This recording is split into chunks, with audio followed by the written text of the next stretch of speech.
Maz Jobrani!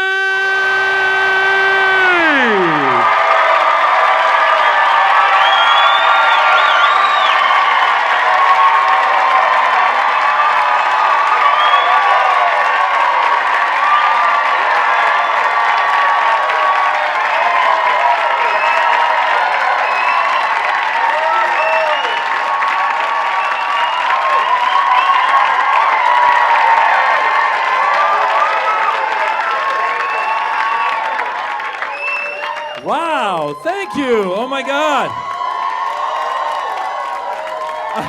I'm gonna cry. Stop. Oh my God. You guys are so nice. How are you? Hello, Mayor Jimmy Del Shad. Good to see you. How are you? Mayor of Beverly Hills showed up, motherfuckers. That's right. I don't mess around. Thank you, sir.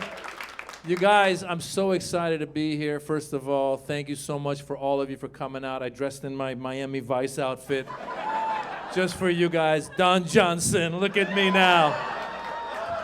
Hey, yeah. Oh my God. You guys, listen, I'm so excited because this comedy special is about 23 years in the making, okay? Yeah, I'll tell you what I mean by that. 23 years ago is when I first came to the Comedy Store and became a regular and became a comedian and disappointed my Iranian-Immigrant parents. Because they didn't want this shit, you know what I'm saying? Like, who else has immigrant parents here? Who's got immigrant parents? There we go, of course. Like, you, what's your background? What's your background? You, yes? Egypt. And what do you do?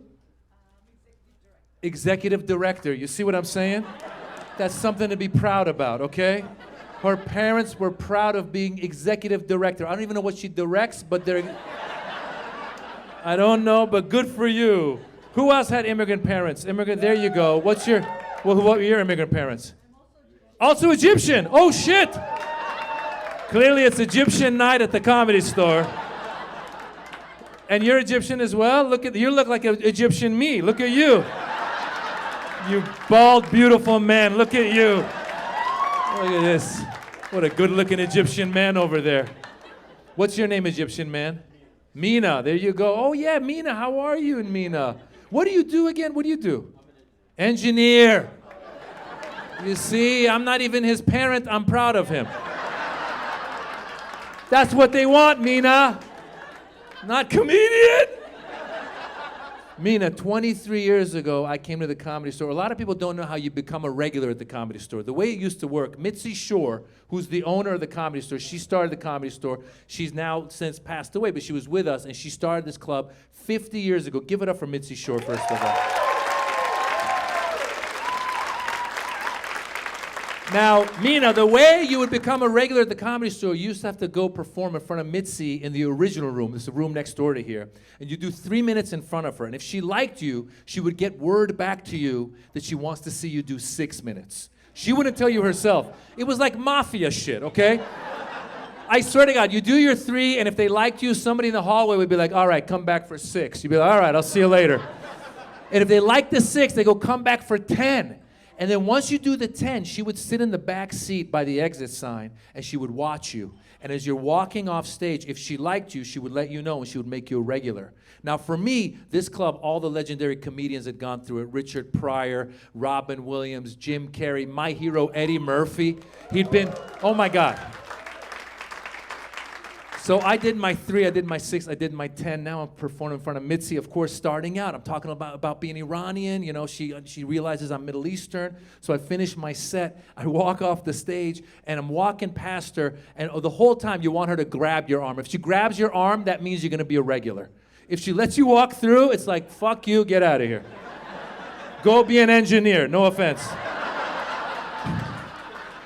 No offense, Mina. Guys, it's about a 20-foot walk. It felt like 10 miles. I'm walking by. I'm like, Mitzi, please grab my arm. Please grab my arm. I want to be like Eddie Murphy. Grab my arm. As I'm walking by, her hand comes out, grabs my arm. I go, oh my God, it's happening. And then she pulls me close. She goes, you're very funny. I go, thank you, Mitzi. That's how she would talk. And then she goes, I'm going to make you a regular. I go, thank you, Mitzi. Then she goes, have you ever thought about wearing the outfit? I go, what outfit? She goes, you know the outfit, the hat and the gown. I go, hat and gown? She goes, you know, the hat and the gown. I realized, oh shit, she wants me to wear a turban and a dishdasha on stage because I'm Middle Eastern.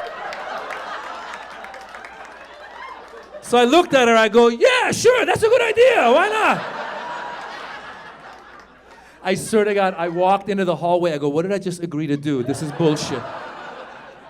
And for 2 weeks, I was finding ways to get out of the outfit. And I thought she would forget because she was getting older then. I thought maybe she would forget. On Monday, the booker at the club, her name was Corey. She called me up. She goes, Maz, congratulations. Mitzi told me you're a regular. I go, yes, I am. And she goes, she also told me you're going to wear the outfit. I go, shit! I go, Corey, what happens if I don't wear the outfit? She goes, well, you're not going to get as many spots. I go, okay, all right. So then I had to figure out how to get through this. So then I realized, Mr. Delshad, Jimmy Delshad, I remembered, I found out that there was this Iranian guy who had been making fun of the mullahs in Iran, you know, the turban, the leaders of Iran, and he would do it on Persian television. And so word had gotten back to their supporters, there was a guy making fun of them. So this guy was doing some kind of live performance in LA, and some of the supporters of the regime showed up. They threw a rock, and they hit him in an eye. They blinded him in one eye. Yeah, and when I heard that, I go, that's it. I called the club. I go, hey, listen, Corey, I've been looking for the outfit. I got my eyes on some turbans. But I just want you to know, I just found out that there was a guy who was wearing the outfit, and the supporters of the regime showed up, and they threw a rock and blinded him. So I could wear the outfit, but they might come to the club and go after me. And worse yet, they might blow up the club.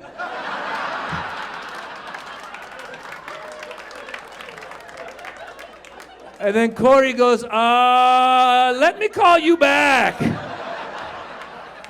She called me 5 minutes later. She goes, Mitzi said wear something comfortable. You'll be fine.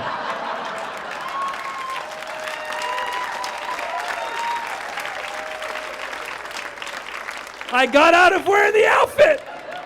And now I'm Miami Vice. Look at this. Shit, man. Oh, my God. So the club turned 50 this year. I also turned 50 this year. Thank you. Thank you. Thank you. I just want to point out, I said I turned 50. Not one of you was like, no way. So it's a little fucked up, people.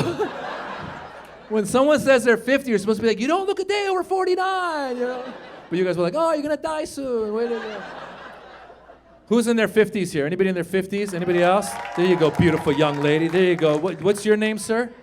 Blake. Blake, yes. The white man. How are you, Blake? Blake, the white man. Blake, how old are you? How old are you? 59. 59? You look great. You see how that worked? I did fucking... Couldn't you have done that to me, you assholes?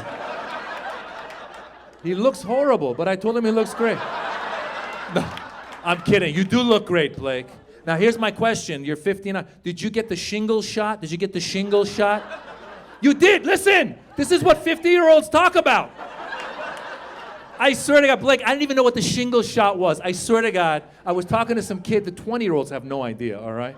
I told a 20-year-old I got the shingles shot. He said, shingles are on the roof, bro. I go, no, it's a real thing. I don't even know what it is. I swear to God, Blake, I still don't know what shingles is. I know as soon as I turned 50, they started running that commercial. Have you seen the commercial? It's the worst commercial ever. You're watching TV, it goes, are you 50 or older? I was like, well, yes, I am. And it goes, you might get the shingles. And then they show this guy, he's bent over in pain. He's like, And the voiceover is like, you will not be able to do anything with your life. You will stay home. You can't see your family. And then it shows the guy's skin is burning. I don't even know what the fuck's happening. I go, you know what? I went right to the doctor. I go, give me the shingle shot. I don't even know what it is. Give me the shingle shot. I got the shingle shot and I got my 4th COVID shot. Did you guys, you got your 4th COVID? Of course. I forgot I was 50 until I was watching the news and they were like, you know, if you're 50 or older, you can now qualify for your 2nd COVID booster. And I was watching it, go, wow, good for them. And I go, oh shit, good for me. I got my 4th COVID. I got all my shots, and I still got Omicron. Who here got Omicron? Who got Omicron? There you go. You got Omicron. Yeah, you got Omicron. When did you get it, sir? When did you get it? Did you get it recently or like back, like around the, when? January. January. There you go. What's your name, sir? Fred. Fred? Yes. Yes, you got an accent. Where's that accent from, Fred? Stockholm, Sweden. Stockholm, Sweden! Wow! Hur mår du? Mycket bra. I don't know what the fuck he just said back. All I learned is how to say, how are you? And then he's like, I was party. I don't know what he said. I just was like, whatever. Fred, good to see you. Do you live in Stockholm or you live in LA? You're just visiting? Yeah. Fantastic. And he still has his sunglasses because the sun doesn't set till late in Stockholm. So. He's clearly on Stockholm time. Fred's walking around. The sun will not go down till at least 11 o'clock maybe tonight. I'm sorry, that was like a German accent. I don't really know a Swedish accent. My only Swedish accent is herd, a bird, a herd, a bird, a herd, dirt, dirt, dirt. Swedish chef, you know what I'm talking about. Fred, I got it around the holidays as well. Last December I got COVID. At the time, I got Omicron. And at the time, I had Omicron and I was triple vaccinated. So by the time I was done with it, I had the antibodies and triple vaccine. I felt invincible. I was walking around Los Angeles just licking everything. I was walking into Starbucks, hello! I would like a Frappuccino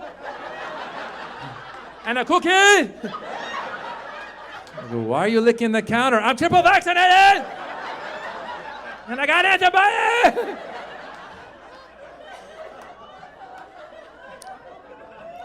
They say the symptoms for Omicron was head cold, lower back pain. Did you feel that, Fred? Is that what you had? What were your symptoms? What were your symptoms? Minor. Minor. Look at you, Swedish cocky motherfucker. This guy. My symptoms were minor, like your penis. I got the undertones, Fred. I got the undertones. He just called me a bitch. My symptoms were like that. Very little symptoms. Like your ding dong. Fred, every variant has had its own symptoms. Like the original variant, right? You would lose your smell and taste, right? And then, of course, there was the breathing. And then for Omicron, head cold, lower back pain. I wonder what the symptoms are going to be for the next variant. Like Shamacron. What would be the symptoms? I'd be like, I can't hear! Out of my left ear! And I have no sensation in my right nut. I got nothing. Oh, you got Shamacron, motherfucker.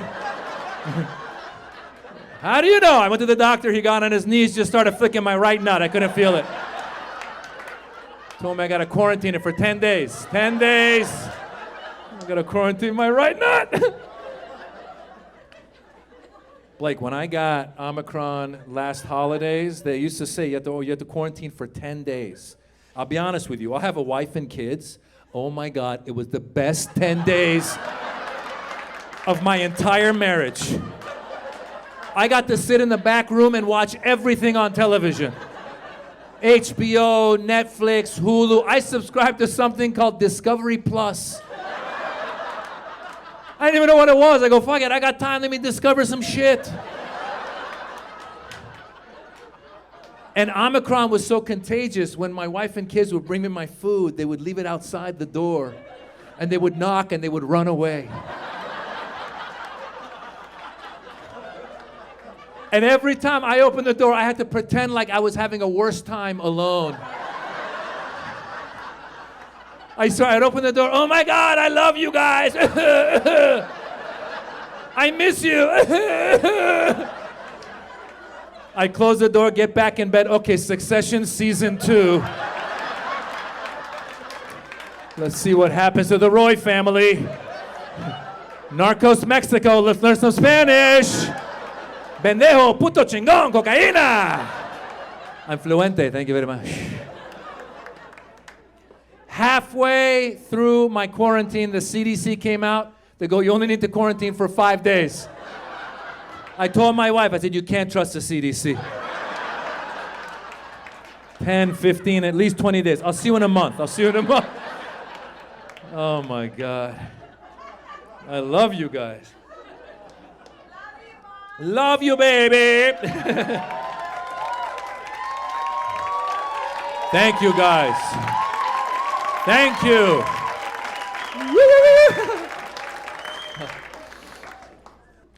Like I said, I got the shot. Which one? You said you got the shot too. Which ones you get? Which shot did you get? You got all 4, but like the brand, which... Moderna, there you go. Okay, there you go. I'm proud of you. You were like responding to me like I was the LA City Health. They're fans of yours right there. There you go. Are those your doctors? Who are they? Oh, your friends. They're so proud of her. You got the 4 shots. We're proud of you. What's your name? Homeira. That's a Persian name, Blake, right there. Multiple syllables. Homeira. Holy shit. And what do you do? Currently unemployed. That's fine. That's better than this shit. What were you doing before? Pharmaceutical sales. You go, girl. There you go. Drug dealer. Fantastic. Homer, you got Moderna? Listen, I'll be honest with you. I got Pfizer. And, you know, people who got Pfizer are a little cocky. You know what I'm saying? People who got Pfizer are like, yes, I got Pfizer. I also have an American Express Platinum card. Thank you very much. Like, Homer, I try not to judge, but I judge. I swear to God, people say I got Moderna. I go, oh, good luck to you. Then they go, I got Johnson & Johnson. I go, you need better health insurance. They go, I got AstraZeneca. I go, when is the funeral? No, I'm happy you got it. I'm happy anybody got their shot. You know, some people we know, some people don't want to get their shot. We all have that friend that didn't want to get the shot because he was afraid the government was going to put a chip in him. I heard that. I go, who the fuck do you think you are that the government of the United States is concerned with what you're doing Tuesdays at 2? Who do you think you are? The CIA center. I wonder what Tommy does every Tuesday at 2. Let's put a chip and find out. You know how disappointed they would be after 2 weeks? They'd be like, this motherfucker's been sitting on a couch watching TikTok videos. Can we get the chip back? By the way, if you have a friend who thinks they're gonna put a chip in them, let them know they already have it. It's called your phone, right? They know what we're doing, right? If you don't believe me, try buying a pair of shoes on your phone, see what happens. I swear to God, Homera, a year ago, I bought a pair of Nikes on my phone. Every time I turn on my phone, it asks me if I want a Nike. The other day, I got on my phone, went on Safari right away. It goes, you want a Nike? I go, no thanks, I already have a Nike. I did 3 scrolls. It goes, how about now? I go, motherfucker, I told you above, I don't want the Nike. Then every app got in on it. I checked the weather, it goes, it's gonna be hot, buy a Nike. I got directions on Waze, it goes, make a left, get a Nike. I got so worried, I called my mom. I go, Mom, some weird stuff is going on with my phone. She goes, you want a Nike?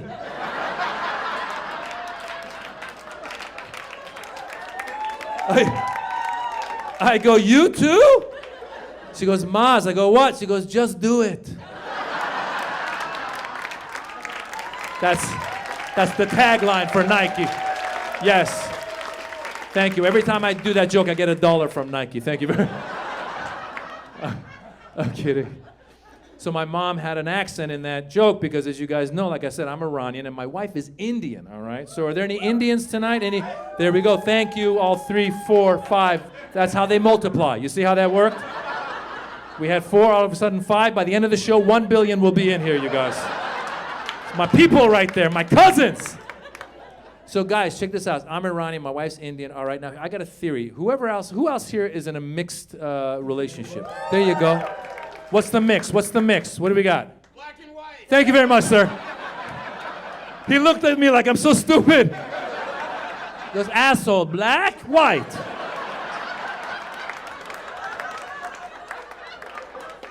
You're so fucking stupid, you can't see? Are you guys married? Yes. You have kids? I have kids. You have kids. Okay, this is getting complicated now. He said, I have kids. The white lady did not contribute at all. What's your name, my man? Jonathan. So here's my theory. My theory is if you have kids with your wife when you're in an interracial relationship, when it comes time to name your kids, there's a whole negotiation that begins. It's a compromise. You know what I'm saying? Like the example I like to do usually is like I say, let's say you're a Mexican guy actually married to like a Swedish woman, let's say, right? Let's say you have a kid, right? You, right away, your son, you go, I want to name him Jose. The Swedish wife would be like, I want to name him IKEA. They compromise, Hoskia. You see how that works? So when my son was born, I went to my Indian wife out the gate. I started with a nice Persian Muslim name right out the gate. Went to my wife, my Indian wife, I go, hey, how about Mahmoud? That's strong, right? She came back, it was a negotiation. She comes back, she goes, how about go fuck yourself?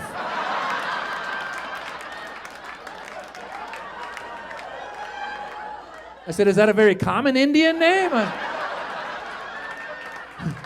go, would his nickname be Go Fuck or Yourself? What would...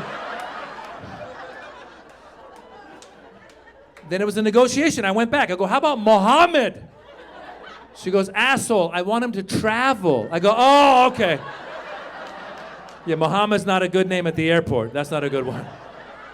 So then I found a nice neutral Persian name, Dara, D-A-R-A. Great name, right? Nobody knows what it is, right?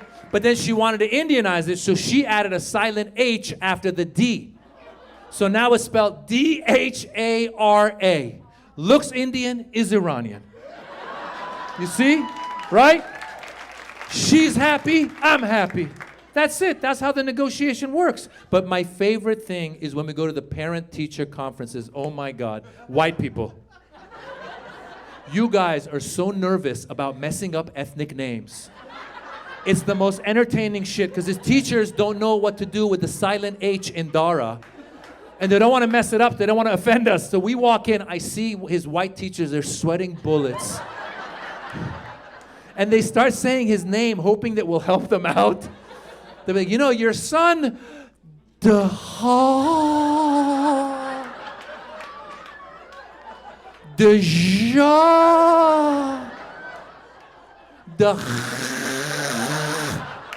I go, there's no cha. Where'd you see the cha? The H is silent.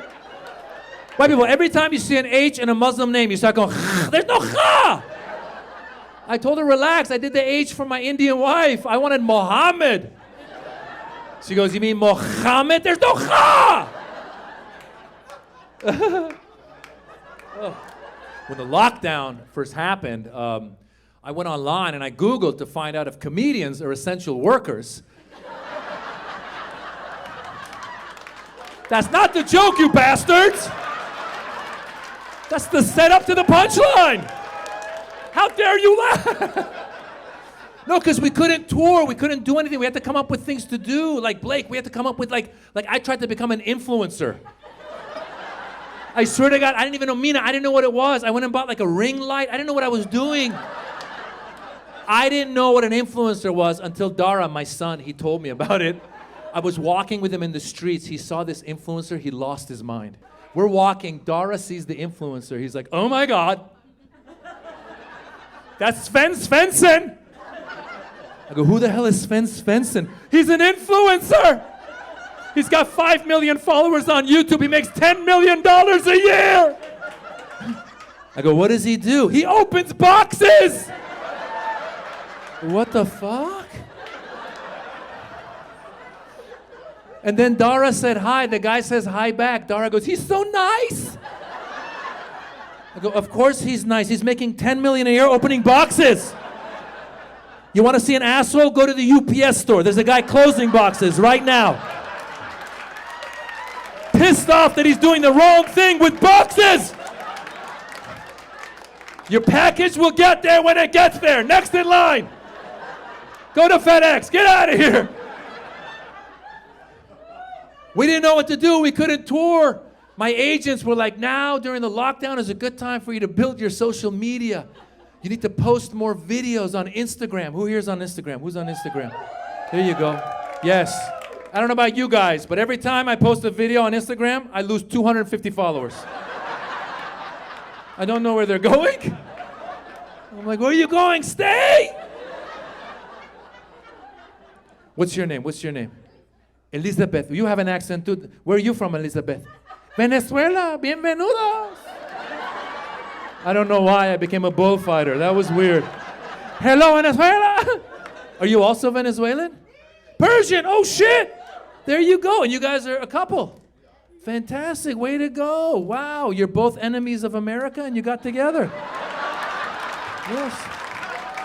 Yes. These two met at an oil embargo meeting.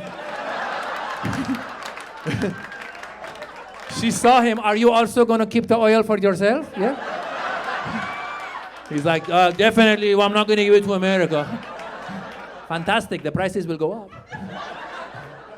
So, Elizabeth, and your name? Amir. What is it? Amir. Fantastic. There you go, buddy. But you guys aren't married, are you? No. Okay. Have you guys, so, you know, the names, just keep in mind. It's going to happen.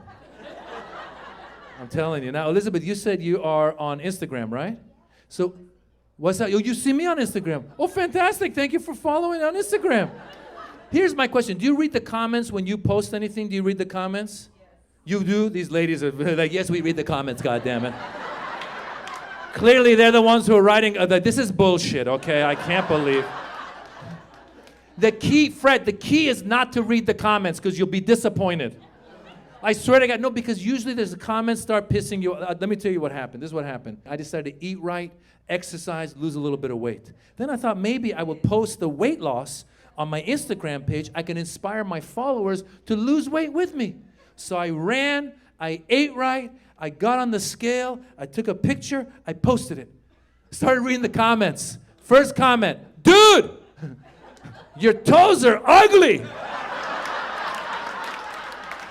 You motherfucker. Second comment, why do you have purple shins? You might have coronavirus. I go, what the fuck? Third comment, want a Nike? I go, Mom, get off my Instagram! Now I'm all over social media. I'm on Instagram, I'm on YouTube, I'm on Facebook, I'm on TikTok. I don't even know what I'm doing on TikTok. TikTok is like 3-second videos. I don't know what I'm doing, okay? When I first started doing stand-up back in the day, 23, 24 years ago, they used to say you need to film a 1-hour comedy special, you put it on HBO, people discover you, your career takes off. Then a few years later, they go, you gotta take 5 minutes of the 1 hour, you put it on YouTube, people discover you, career takes off. Then they go, you gotta take 1 minute of the 5 minutes, you put it on Instagram, people discover you, career takes off. Now they say you gotta take 3 seconds of the 1 minute, you put it on TikTok, people discover you, career takes off. I told Dara, I go, Dara, I don't even know what to do in 3 seconds. I told my son, I go, for 3 seconds, all I can say is hello, goodbye. He goes, that's perfect. I go, how low is the attention span of your generation? He goes, what? Didn't even last. Yeah.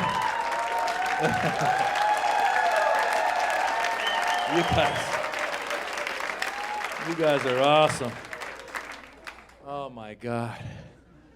Been a crazy couple of years. Comedians had to do Zoom comedy shows. Yeah, holy shit. Who else? Who else? You guys did business on Zoom? Who else did? Yeah, there you go. There you go. What's your name, sir? Josefa? Oh wow, what's your background?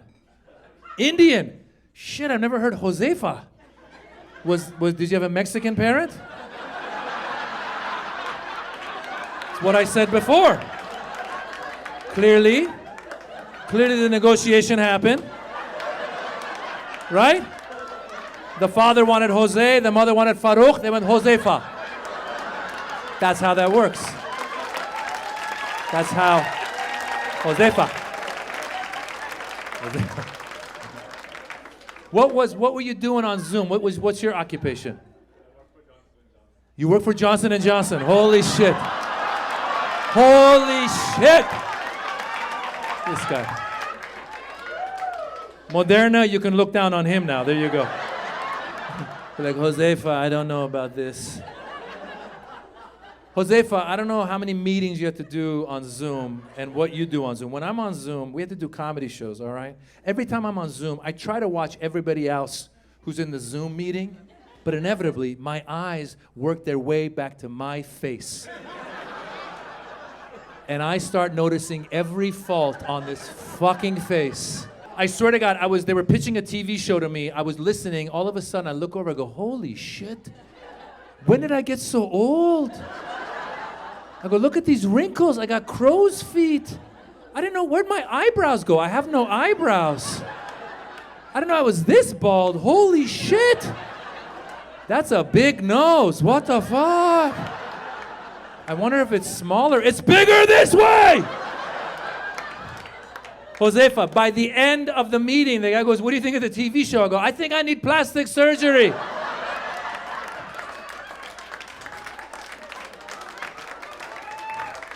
And I thought about getting it. I did, because I found out if you want your eyelids to open, you go to the plastic surgeon. They pull your skin back so your eyes open. I thought maybe the guy could pull my skin back, give me some thick eyebrows, thin nose, some white teeth, some nice hair, right? And the key to getting work done, I found out, you're not supposed to admit you had work done. Right? So I'd be walking around Los Angeles all shiny. People be like, Maz, did you get work done? I'd be like, no. I've been juicing. How come you have a big ass? That's elderberry juice. Why do you have breasts? That's turmeric. Oh, my God. You know who I was jealous of during the pandemic? Was doctors. Are there any doctors in the house? Any doctors? There we go. What kind of doctor are you, young lady? What kind?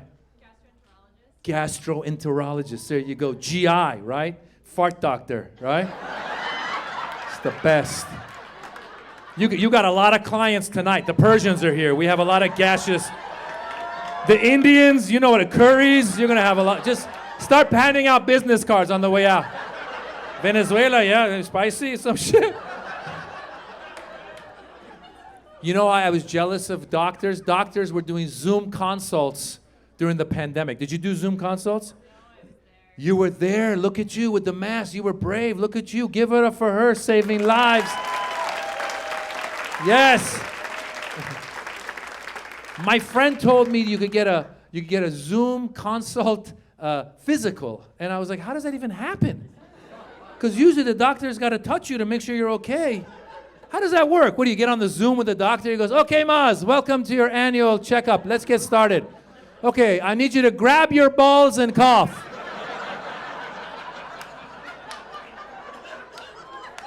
Are you feeling anything strange? No? Okay, stick your finger up your ass.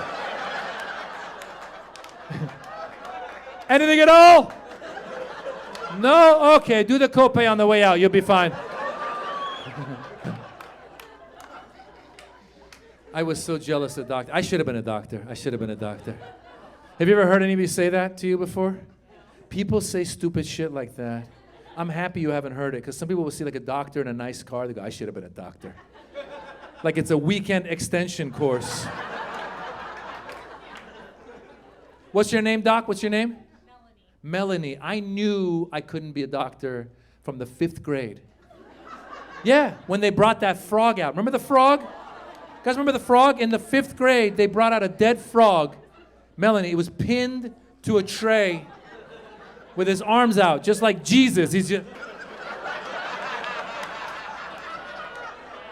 the most disgusting shit I've ever seen. And they doused him in formaldehyde. They put him in front of me. I raised my hand. I go, teacher, what do you want me to do with the frog? She goes, cut it open. I go, fuck that. You cut it open. That's the day I knew I was not going to be a doctor. That's the day I became a comedian. I swear to God. I went to the other side of the room. I just started telling jokes. Right away, I go over. I go, knock, knock. They go, who's there? I go, not the frog. He's dead. He's dead in formaldehyde. I'll be honest with you. The pandemic also made me realize I could never be a doctor, okay? Because as soon as we could get those masks, the disposable blue masks, we bought some of the disposable blue masks. I put it on with my big-ass ears. Those things were hurting my ears so much. I couldn't last 5 minutes in Whole Foods. My wife sent me to Whole Foods to go shopping. Remember early on in the pandemic, you'd get dressed up in like a homemade hazmat suit? With like dishwashing gloves, ski goggles, and the fucking mask. I'd be walking around. I couldn't last 5 minutes in Whole Foods. I was like, this is bullshit. I'm just gonna get the dried mangoes. I will come back for the quinoa. This is bullshit. My ears are hurting. I would run into the car, take off all my gear, start eating my dried mangoes. Oh my God, my ears are hurting. Fuck. I couldn't last 5 minutes in Whole Foods. Meanwhile, doctors will operate on somebody for 8 hours wearing the mask, right? They'll be in the operating room, right? They get started. Scalpel! They cut the guy open. And then hammer! I don't know what it is. Blender! I don't know. I'm cooking at this point. Halfway through the surgery, the nurse will be like, doctor, do you want a mask break? No, God damn it! We're here to save a life. I'll be here for 8 hours. My ears will suffer. If I were the doctor, 5 minutes in. Guys, he's not gonna make it. I gotta go. This is bullshit. I have dried mangoes in the car. Let's go, guys.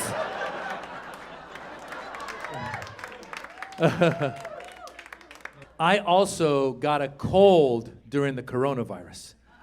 You can't get a cold during the coronavirus because everyone would think you had the coronavirus, right? Like getting a cold during the coronavirus is what it felt like being Muslim after September 11th. Yeah, everyone thought you're guilty, right? Like Asians is what it felt like being Asian during the coronavirus. They were blaming it on Asians, right? White people is what it felt like being white after January 6th. That was your day, motherfuckers. I remember, Blake, I was watching the news. I go, oh shit, they got terrorists too. I'm sorry. Patriots. White people have very funny names for their criminals. Your terrorists become patriots. Your drug dealers become pharmaceutical reps. Your killers become lone wolves. Like, what's a lone wolf? He's a killer who's white. My favorite day was January 7th when they wouldn't let those motherfuckers get on the airplanes. Don't know if you've seen the videos. Go home and watch the videos. These guys had the nerve. They attacked the Capitol on January 6th. They had the nerve to go to the airport the next day, try to get on the plane. They were at the airport crying. Did you see the videos? They're like, this is bullshit, man. They won't let me on the plane, man. I have my boarding pass and I chose my meal. They're not letting me on the plane, man. I was watching, I go, welcome to my world, motherfuckers.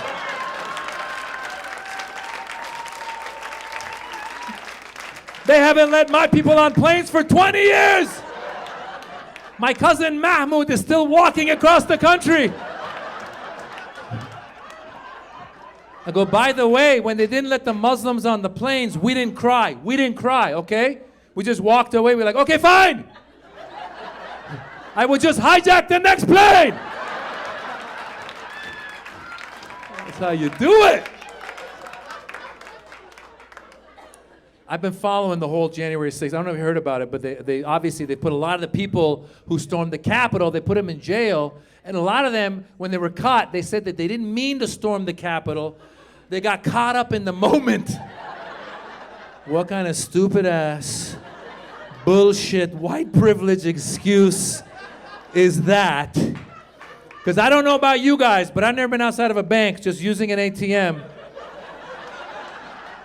Looked over, seen a bank robber run by, made eye contact. Let's do this shit, motherfucker.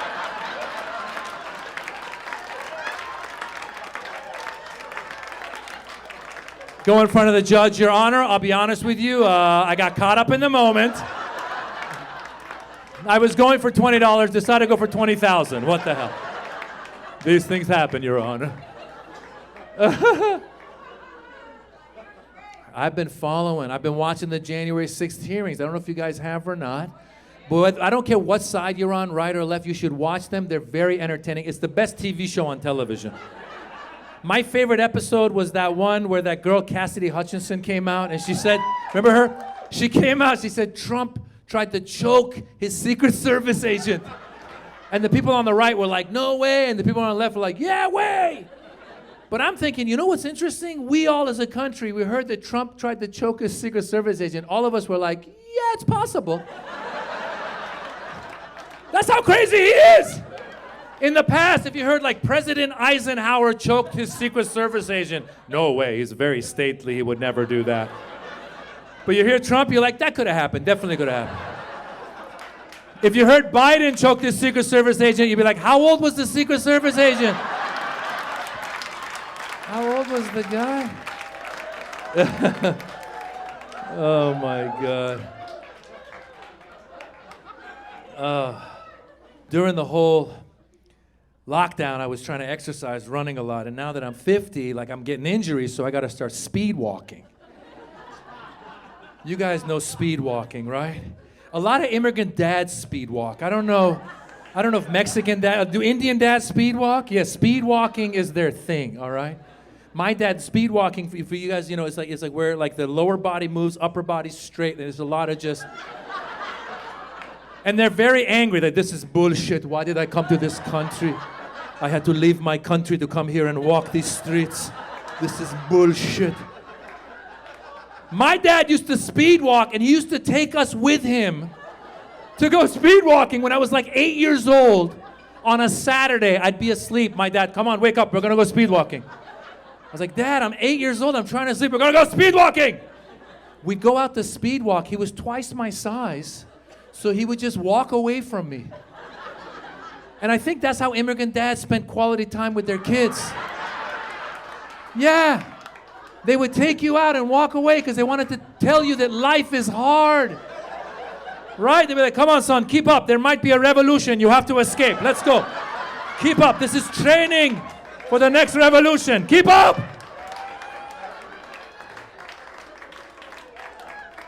And then I realized we weren't there just to speed walk with our dads and our immigrant dads, but also we were their therapists.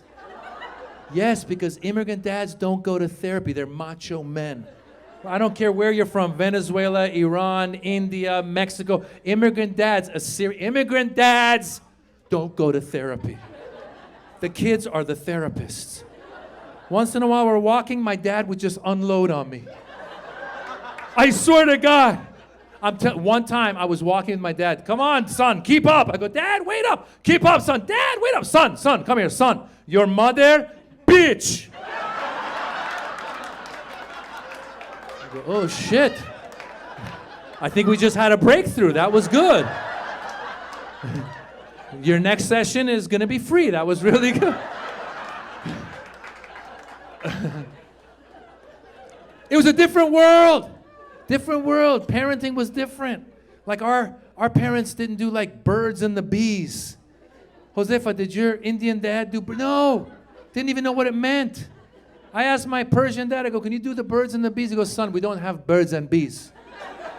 We have lawyers and doctors.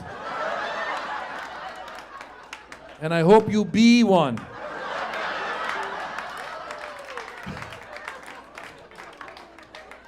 You know how I learned about the birds and the bees? This is how I learned. When I was in the 7th grade, my friend David was walking home one day from school. He found 3 grocery bags filled with Playboys, just outside by the garbage. That's how they used to do it back in the day. Then the guy was done, he would pay it forward. Yeah, he was done with his Playboys, he'd leave it outside. He's like, some pervert will find this and make use of it. David came up to me and goes, listen, I got 3 bags of Playboys. You want one? I go, of course I want a bag of Playboys. I took it home. I taught myself the birds and the bees. I was very good at it. Thank you very much. Thank you. But then also having the immigrant entrepreneurial mentality, 6 months later, I took the bag to school and sold it to all the other boys. Made a profit, bought my first house. Thank you very much. Nobody did birds and the bees. Now we got to do birds and bees. I stumbled into the birds and the bees. Who's got young kids here? Who's got young kids? Anybody? There you go. How old are your kids? 12 and 18. There you go. How old are your kids? 17. Did either of you do birds and bees with your kid, the sex talk? Did you do it? You did, right? And you kind of did, right? You were like, here, let me get you started. Right? You're like, here's a man, here's a woman, and here's a magazine. Go figure it out. No, listen, I didn't even mean to. I didn't mean to do the birds and the bees. I stumbled into it because we read books as parents now. We read books. And the book says if your kids ever ask you a question, answer them honestly. That's what you got to do, right? So I was watching when my daughter was 8 and my son was 10. I was watching a TV show with them. First of all, as your boy gets into his teenage years, boys get a little spaced out. Like Dara's a smart guy, but he's a little just, oh. And girls are sharp. You're sharp. My daughter is like CSI, FBI, CIA, all combined. She is paying attention. Guys, we were watching the TV show Blackish. Great show, right? Blackish.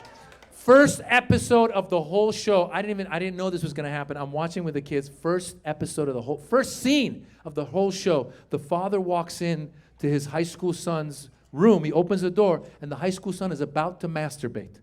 Like he's about to pull his underwear down. The dad opens the door. He sees it. He goes, oh, and he walks out. And the son goes, oh, and he jumps on the bed. My son doesn't even notice. My son, he's just, oh.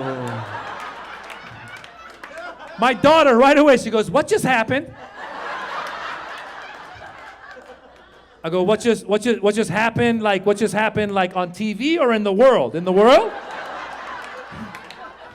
She goes, no, what just happened on TV? And the whole time, I'm like, be honest, be honest, be honest, be honest. I go, okay, baby, this is what happened. This is what happened. I go, okay. What happened was, the kid is in high school, and the father walked in the room, and he was in his underwear, and it was embarrassing, so the father walked out. And she goes, oh, okay. I go, thank God I just dodged a bullet. Very next scene, the father goes into the mother. He goes, hey, I just caught our son playing with himself. Again, my son just, oh. My daughter, she goes, what does that mean? I go, what does that mean? She goes, yeah, what does that mean? I go, what is that? What is that? Okay, be honest, be honest, be honest, be honest. Okay, what that means? I go, okay, playing with it. What that means, playing with it. What that means, playing with yourself. What that means is once in a while, when boys are in high school, they just squeeze their pee-pee, just a little squeeze. Just a poo-poo-poo-poo, just a poo-poo-poo-poo, just a little poo-poo-poo-poo. Poo-poo-poo-poo. She looked at me like, what the fuck? I go, no, it's just a little, just a poo-poo-poo-poo, just a little poo-poo-poo, just a poo-poo-poo. And then she goes, did you do it? I go, listen, we don't have birds and bees. We have lawyers and doctors. Stop asking questions. Shit.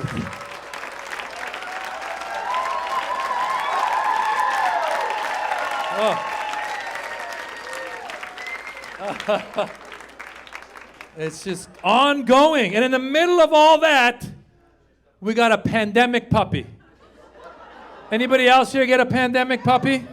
There you go. You got one? You got one? Which kind you get?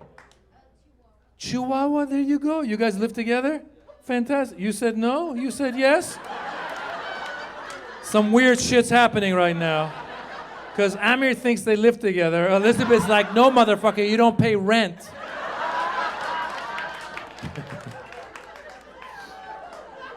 You guys got a Chihuahua together, though, right? So here's the check. Was it your first dog, or you had a dog before? Yeah. See, I never had a dog. I never had a dog before the pandemic because, again, a lot of cultures aren't dog people. Like when I was a kid in Iran, like I wanted a dog. Iranians weren't big dog people when I was in Iran, right, Mr. Delsha? We weren't big. When I was a kid, I asked my dad for a dog. He got me a rooster. I swear to God, I'm not making it up. Every once in a while I hear, "Cuckoo!" And my dad, that's your dog, that's your dog. I went to school, they go, draw a dog, I drew a rooster. They go, this guy's a fucking idiot. Then we came to America. America, everybody's got a dog. Americans love their dogs. So when I came to America, we came when I was 6. At the age of 7, I wanted a dog. So I went to my dad. Again, I wanted a dog. And again, my dad, macho Persian man, didn't even know how he could go about getting a dog. So he had another friend who was another macho Persian dude who had 2 dogs. So he goes to that guy, goes, hey, listen, you have 2 dogs, give me 1 dog. And the guy's like, sure, take dog.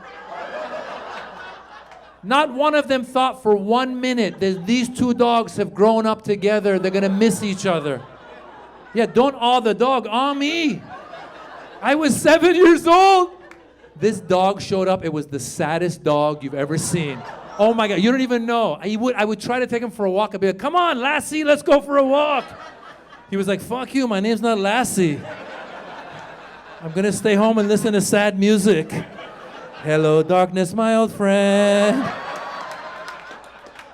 After 2 days, my dad goes, listen, dog doesn't like you, give dog back. I go, but I like the dog. Dog doesn't like you, give dog back. I go, I want the dog. He goes, you're lucky you can give dog back. Your mother doesn't like me. I can't give her back. Give dog back. So we gave the dog back. And I didn't have a dog until the pandemic. I was sitting there with my wife and kids. I have a request. Wives, girlfriends, please don't ask your husbands a question when you've already made up your mind on the answer. This is bullshit. You guys do this all the time. Right? Like you'd be sitting around. Right, someone a little, yeah, you're really, there you go, those 2 guys are upset. You know what I'm saying? You'll be sitting around and your wife will be like, should we get sushi for dinner? Right? And you'll be like, you know, I'm not in the mood for sushi. They'll be like, you're never in the mood. For when are you ever in the mood? If you want the sushi, get the fucking sushi! I'll eat whatever you give me! My wife pulled that shit with the dog. We're watching TV. My wife goes, should we get a dog? I go, babe, I don't know if it's the right time for a dog. There's a pandemic, there's protests, there's an election. It's not the right time. She goes, you never say it's the right time. When is it ever going to be the right time? I go, woman, if you already know you want the dog, then why are you asking mine? Just get the fucking dog. And then she pulls this bullshit. She goes, let's just go look at the puppies. What kind of bullshit? Wife negotiating tactic. Indian negotiating, I don't know what that was. Who just looks at a puppy? What kind of Disney villain would I have to be to just look at a puppy and not bring it home? Right? Who sees the puppy? I don't want the puppy! Destroy the puppy! Oh, hell no. We saw the puppy, we brought her home. Little mini golden doodle. Yeah, I know. My wife colors apricot, okay? She's cute. She looks like a little teddy bear. My wife named her Yasu. It's a Japanese name. Thank you, one person likes the name. Thank you. My wife, so it's a Japanese name. It means peaceful. So now I'm Iranian. My wife is Indian. Our dog is Japanese. Our nanny is Guatemalan. Our neighbor is Korean. I could run a goddamn immigration office out of my kitchen right now. And I've learned a lot since we had the dog. For one thing, I learned Japanese and Koreans don't get along. Did you know this? I didn't know this till I was walking with Yasu, my little Japanese dog, came upon my Korean neighbor. She goes, what's your dog's name? I go, it's Yasu. In Japanese, it means peaceful. She goes, that's interesting, because Yasu in Korean means beast. I go, well, that's interesting, because my dog is peaceful. She goes, you don't want beast? I go, I'm good. And then she walked away angry. And I was like, what the hell? Why was she upset? I went to my wife. I go, why was the neighbor so upset? She goes, you idiot. They don't get along. What do you care? Just tell her it's beast. So the next time I saw her, I said, listen, my bad. The dog is actually Korean. She's beast. And my neighbor was like, oh, very good. So she walked away. And then I kept walking, and I ran into some Greek guy. He goes, oh, your dog's name is Yasu. You know, in Greek, Yasu means hello. I go, Jesus Christ, we're going to start World War III over this dog's name. I'm just trying to get her to take a shit so I can go home and take a nap. So now her name is Hello, you peaceful beast. That's it. Yeah. And I'll be honest with you guys, I've embraced, well, I love my dog now. I'm telling you, Elizabeth, I walk that dog. When I pick up dog shit, I feel more American than I ever have. That's what we do in America. We pick up dog shit. I feel more American picking up dog shit than when I got my citizenship paper. I pick up the dog shit, I hold it to the sky, I talk to my dad. Father, I finally have a dog. I'm American, Father. Because let's face it, Americans love their dogs, right? They hate their parents, but they love their dogs. A dog shit, they pick it up. The parents shit, retirement home. Or Florida, same shit. You know what I'm saying?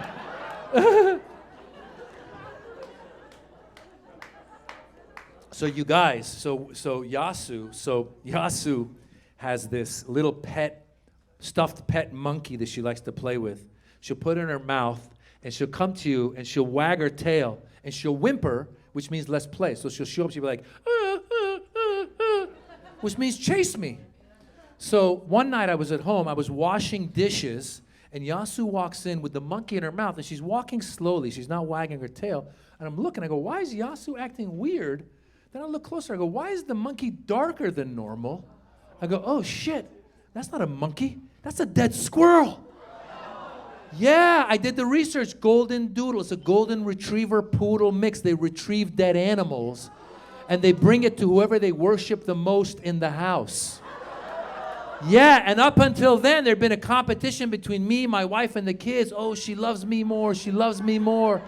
And as she was walking towards me with a dead squirrel in her mouth, slowly I go, oh my God, she loves me more.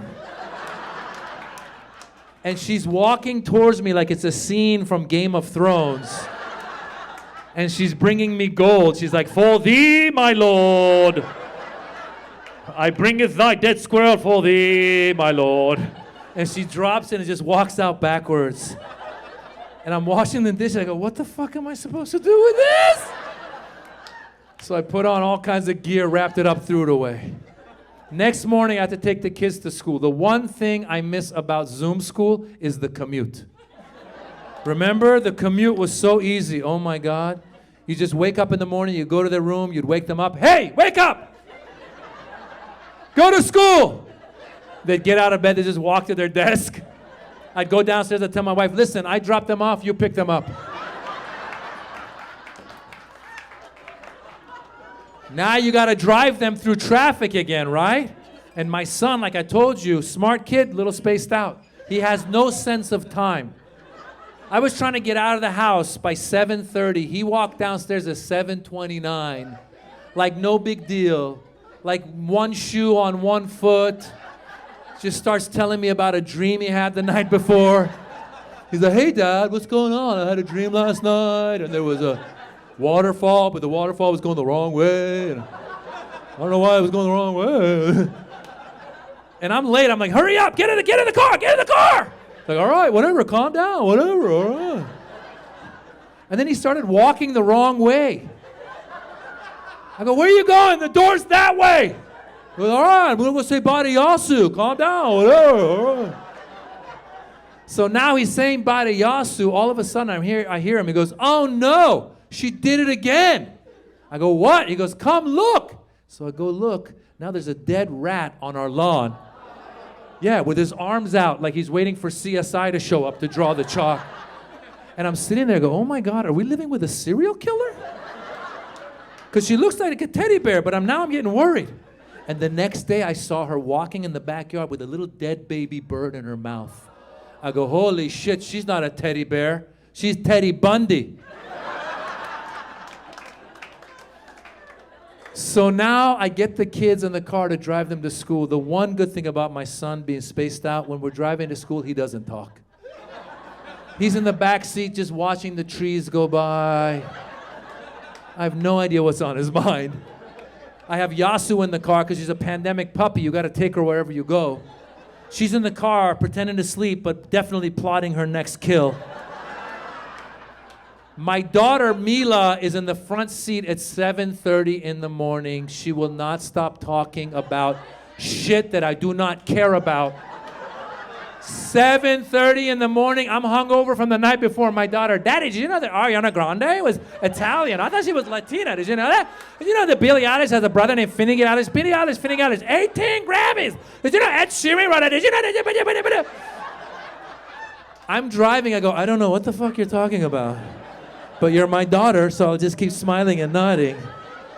I don't know where she gets the energy. I don't know if the night before when my daughter's sleeping, somebody just winds her up the whole night.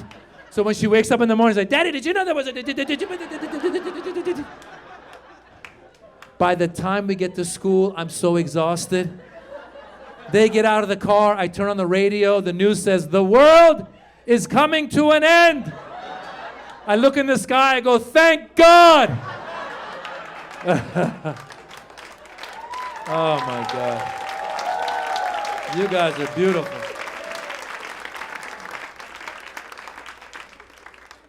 I got one more story I want to tell you. So this happened. We took the kids to a sleepaway camp. Have you heard of sleepaway camp? For those of you who don't know, sleepaway camp is where you get to drop your kids off for a week and just have a life. Oh, it's the best thing in the world, all right? And we signed them up for what we thought was a parkour camp. Have you heard of parkour? Again, for those of you who don't know, parkour is where kids learn to climb up walls and shit, okay?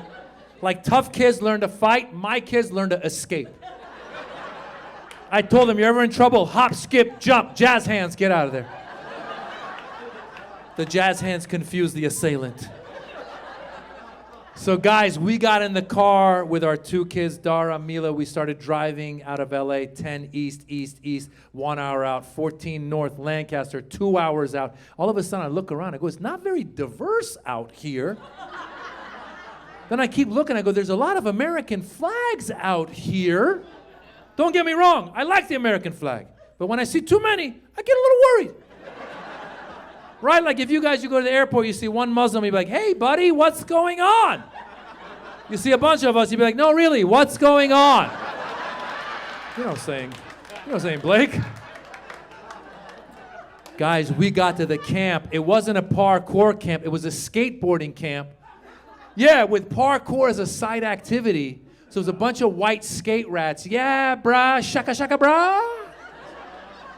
And I'm walking around with Dara, and Dara has darker skin, right? Because of his Indian background. And Dara's looking around and goes, Daddy, I think I'm the only person of color here. I go, don't worry about it, buddy. You'll blend in. This is your chance to make some new friends. This is your chance to meet people you normally wouldn't. I said, well, check in with you. So we left them. I call him the next day. I go, hey, buddy, how's it going? He goes, they're calling me Abdul. I go, oh, no. I go, is that it? He goes, they told me to go back to Africa. I go, that's the wrong continent. And then I got so upset, I started texting him comebacks. I go to the whitest kid and be like, whatever, Casper the Friendly Ghost. Dara goes, who's Casper the Friendly Ghost? My wife goes, you idiot, you can't give him a comeback from an 80s cartoon. So then I asked him, I said, Dara, what did you say back to them? He goes, I told them I'm going to blow up their house.